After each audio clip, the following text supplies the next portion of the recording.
Bienvenue au bulletin de nouvelles.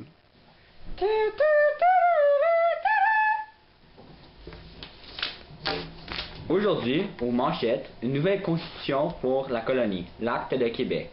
Rejoignons tout de suite Gaétan, qui nous parlera des réactions du Canadien. À toi, Gaétan. Eh bien, avant l'Acte de Québec, les Britanniques avaient comme but d'assimiler à plus ou moins long terme des Canadiens français. On avait enlevé le droit des catholiques et arrêté le fonctionnement des écoles québécoises, notamment par la fermeture de l'Église catholique. Les Canadiens français furent privés de contact avec la France et brimés dans leur droit à la langue et la religion pendant 200 ans. C'est alors qu'on créa l'Acte de Québec pour les raisons suivantes. Inaugurer une politique plus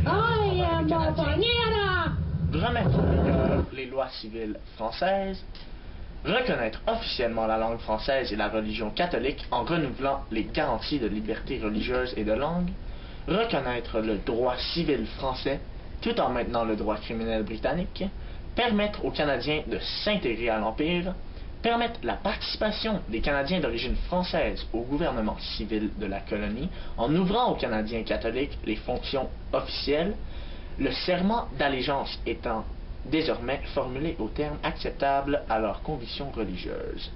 Ces mesures ont bien satisfait les Canadiens français et le clergé et les Canadiens français acceptèrent cet acte avec enthousiasme. Merci beaucoup, Gaétan. Nous avons reçu un document audiovisuel de Guy Carleton lui-même. À vous d'écouter ses propos. Hello, je suis Guy Carleton, Sir Guy Carleton. Je suis né à Strabane, in Ireland, le 3 septembre 1724.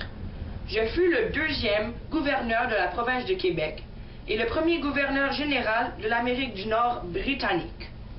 Je m'engage dans l'armée britannique en 1742, recommandé par James Wolfe. J'ai reçu le titre de Sir le 6 juillet 1776. Je voulais plaider pour une réforme de la Constitution de 1763. J'ai donc laissé l'administration de la colonie à Hector Cramae et je m'embarque pour Londres en août 1770.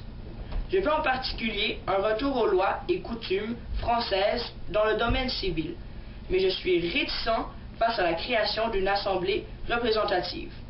Mes efforts portent fruit puisque l'Acte de Québec est adapté en 1774. Je retourne donc à Québec en septembre 1774, mais je fais face à l'insatisfaction des différents groupes. Essayons maintenant d'en savoir plus sur les réactions des marchands britanniques. Et pour ce faire, allons écouter Bobo.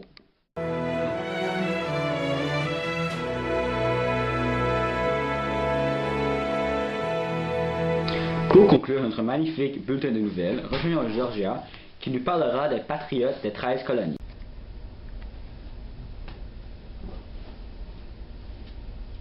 En effet, Boris, l'Acte de Québec d'avril 1774 survient 4 mois après le Boston Tea Party de décembre 1773. Il eut l'effet escompté dans la province, mais accentua le mécontentement et l'indignation chez les 13 colonies, et fut donc une cause indirecte de la Révolution américaine. Ils considèrent cet loi comme une loi intolérable. Les patriotes disaient qu'on les taxait eux aussi sans qu'il y ait de représentation politique. Il y eut une réponse à l'insurrection qui commence. Il n'y a au Québec que 2000 Britanniques noyés parmi 90 000 francophones.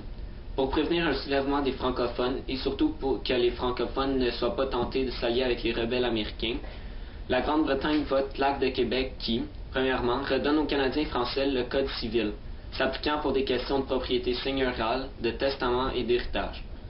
Deuxièmement, leur garantit le droit de pratiquer leur religion et abolit le serment de test qui excluait les catholiques des postes de députés, de juges et de fonctionnaires. Et troisièmement, agrandit le territoire de la province de Québec en lui annexant les régions des Grands Lacs, de l'Ohio et du Labrador. Finalement, la Grande-Bretagne gagne son pari. Dans les 13 colonies, ces mesures attisèrent la colère des colons, mais dans la province de Québec, le clergé et les seigneurs prennent parti pour l'Angleterre.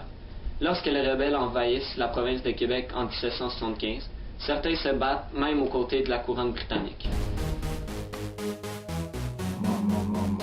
Nous sommes présentement déplacés pour aller voir l'opinion des jeunes gens sur l'Acte du Québec.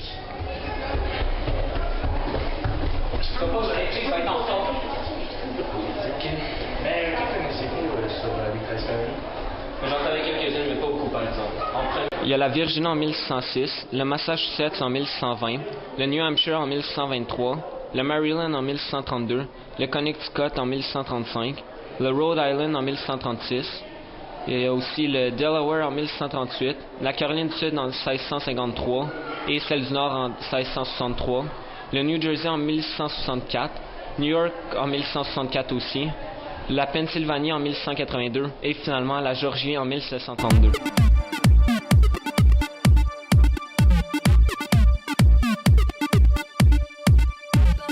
En particulier, un retour aux lois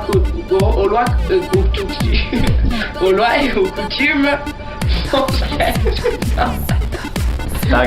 Hello, my friends. Je suis Guy Carleton. Sir Guy Carleton. Je suis né à Strabane, in Ireland, le 3 septembre. Hello, my friends. Hello, my friends. Question qu'elle a mis à vous, ça serait